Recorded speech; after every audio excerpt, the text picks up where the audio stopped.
Hello दोस्तों, welcome to crime tracker channel. दोस्तों, आज हम बात करने वाले हैं अमेरिका में रहने वाली 6 साल की बच्ची के बारे में, जिसके साथ कुछ ऐसा हुआ कि पूरी इंसानियत शर्मसार हो गई। यकीन मानिए, अगर आप ये पूरी कहानी सुनेंगे तो आपकी रूह कांप जाएगी। आपसे बस गुजारिश है, वीडियो अंत तक जरूर देखें, जिससे आपको पूरी तरह से समझ आए। तो चलिए विस्तार से जानते हैं इस केस के बारे में। दोस्तों, गुस्तावो एक क्यूबा का नागरिक था जो 1980 के दशक में अमेरिका में आकर बस गया और काम की तलाश में पूरा दिन इधर उधर भटकने लगा। तब उसे एक अप्रवासी कैंप में खाना बनाने का काम मिला। वहीं उसकी मुलाकात 2 बच्चों की मां अबिल्डा से हुई, जिसके पति ने उसे बेसहारा छोड़ दिया था और घर से बाहर निकाल दिया था। तब वो अप्रवासी कैंप में ही अपने बच्चों के साथ रहने लगी। कुछ महीनों के बाद गुस्तावो और अबिल्डा ने शादी कर ली और फिर 11 फरवरी 1989 को अबिल्डा ने एक बच्ची को जन्म दिया। उसका नाम एलिसा था। दोस्तों, कुछ महीनों के बाद अबिल्डा कोकीन लेने लगी, जिसके कारण गुस्तावो काफी नाराज होने लगा और आपस में फिर लड़ाइयां शुरू हो गई। बात आगे बढ़ता देख गुस्तावो ने अबिल्डा से तलाक ले लिया और अपने बच्चे की कस्टडी भी ले ली कोर्ट में, यह कह के कि अबिल्डा कोकीन लेती है, जिसे कोर्ट ने मान लिया। अब गुस्तावो अपनी 1 साल की बच्ची एलिसा को लेकर अलग घर में रहने लगा। दोस्तों, गुस्तावो उस समय केवल 27 साल का था। उसे कुछ नहीं पता था कि बच्चे को कैसे पालते हैं, लेकिन उसने हार नहीं मानी और गुस्तावो जब काम पर जाता तो ज्यादातर अपनी बेटी एलिसा को साथ लेकर जाता, या फिर गुस्तावो अपनी एक बहन के साथ उसे रखता था। दोस्तों, गुस्तावो ने एलिसा को 1990 में अमेरिका के एक प्री स्कूल में दाखिला दिलवाया। अब स्कूल वाले उसको संभालते थे और गुस्तावो काम पर जाता। उन दोनों की जिंदगी काफी अच्छी चल रही थी और जब एलिसा 3 साल की हुई तो वो काफी बुद्धिमान हो गई और काफी क्यूट दिखती थी। दोस्तों, 1993 में ग्रीस के प्रिंस माइकल उस स्कूल में आए थे। तब एलिसा उनके गोद में जाकर बैठ गई, जिसके बाद प्रिंस माइकल ने पूछा कि ये लड़की कौन है और उसके पिता क्या करते हैं। जिसके बाद स्कूल वालों ने प्रिंस को बताया कि इसका नाम एलिसा है, इसके पिता एक मजदूर हैं, वह अकेले इसको पालते हैं। ये सुन प्रिंस माइकल ने कहा कि एलिसा की पूरी पढ़ाई की फीस मैं खुद दूंगा, और उन्होंने एलिसा की बोर्ड तक की पढ़ाई की फीस स्कूल को दे दी। दोस्तों, इधर एलिसा की मां अबिल्डा कोर्ट पहुंची और वो अपनी बेटी की कस्टडी मांगने लगी। वही अबिल्डा के वकील ने बताया कि अबिल्डा अब पूरी तरह से कोकीन छोड़ चुकी है और उसने कार्लो लोपेज नामक आदमी से शादी भी कर ली है। उनका एक खुद का घर भी है। ये सुन कोर्ट ने कहा कि एलिसा 2 हफ्ते अबिल्डा के पास रहेगी और बाकी दिन गुस्तावो के पास। दोस्तों, गुस्तावो चाह कर भी कुछ नहीं कर सकता था, क्योंकि ये कोर्ट का फैसला था।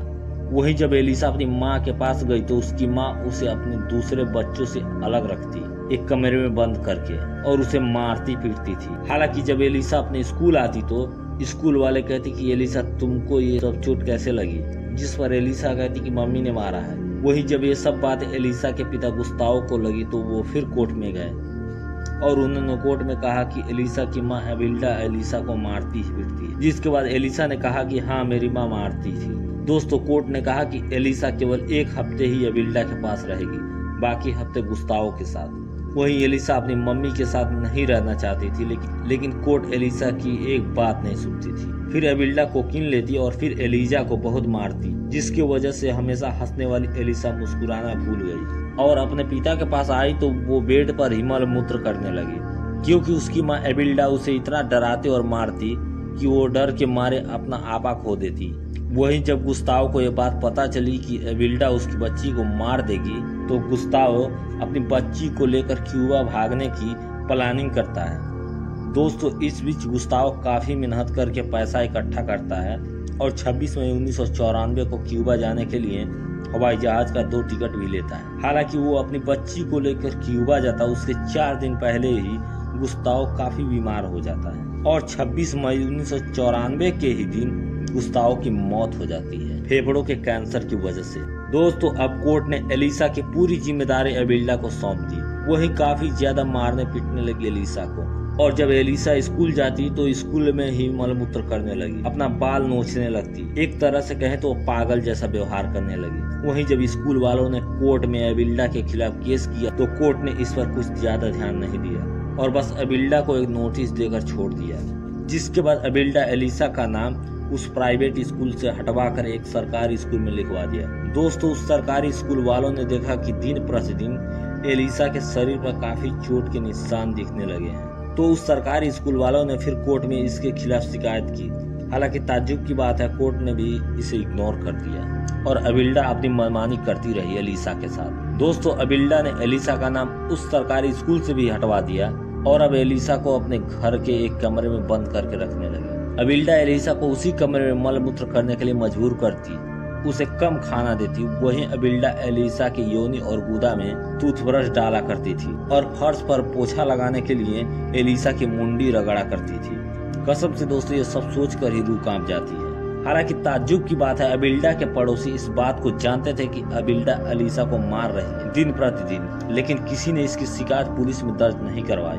वहीं इस पूरी वारदात में अबिल्डा का तीसरा पति लोपेज कहीं ना कहीं जिम्मेदार था, क्योंकि उसने कभी भी इसकी शिकायत दर्ज नहीं करवाई पुलिस स्टेशन में। दोस्तों, 22 नवंबर 1995 का दिन था। उस वक्त एलिसा महज 6 साल की थी। अबिल्डा ने उस दिन एलिसा को बहुत मारा, उसकी एक हाथ की उंगली तोड़ दी और फिर एलिसा का पैर पकड़कर उसे दीवार में इतना जोर से पटक कर मारा कि उसकी सांसें थम गई और उसे फिर बेड पर छोड़कर चली गई अपना काम करने। और जब रात में एलिसा उठी नहीं तो उसने अपनी बहन को फोन किया और कहा कि एलिसा उठ नहीं रही है, जिस पर अबिल्डा की बहन ने कहा कि उसे हॉस्पिटल लेकर जाओ। तब अबिल्डा ने कहा कि अभी रात है, कल लेकर जाऊंगी। फिर अबिल्डा अपने अन्य बच्चों के साथ खाना खाकर सो गई। अगली सुबह अबिल्डा ने देखा कि एलिसा अपने बिस्तर पर वैसे ही सोई है जैसे उसने उसे रखा था। फिर अबिल्डा अपने एक पड़ोसी को बुलाती है देखने के लिए एलिसा को, और जब पड़ोसी एलिसा को देखता है तो वो हैरान हो जाता है, क्योंकि एलिसा 2 दिन पहले ही मर चुकी थी। उसने अबिल्डा को कहा कि एलिसा मर चुकी है, तुम पुलिस को फोन करके बुलाओ, जिस पर अबिल्डा ने कहा कि नहीं, अगर तुमने पुलिस को फोन किया तो मैं आत्महत्या कर लूंगी। हालांकि वो आदमी अपने घर चला जाता है और वहाँ से वो पुलिस को फोन करके सारी सच्चाई बताता है। पुलिस अबिल्डा के घर पर छापा मारती है